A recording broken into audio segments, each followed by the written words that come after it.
Dito kabayan, hindi pa ako nakakalayo, nagbabagsakan ng mga saging. Nakababa pa lang po ako ng bundok at meron po tayong babayaran na mahalaga sa 7-Eleven. Dito sa kalsada kabayan talagang medyo pinsala na, kaunti pa lang. Halos napakalayo pa ng Bagyo kabayan, Batanes pa lang yan.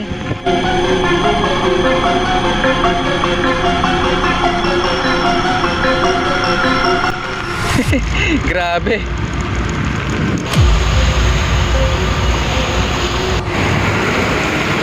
Grabe. Sige po kabayan, wala na po yan mamaya.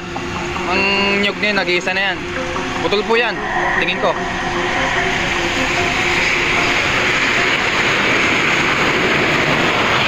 Ayan na, grabe. Woo!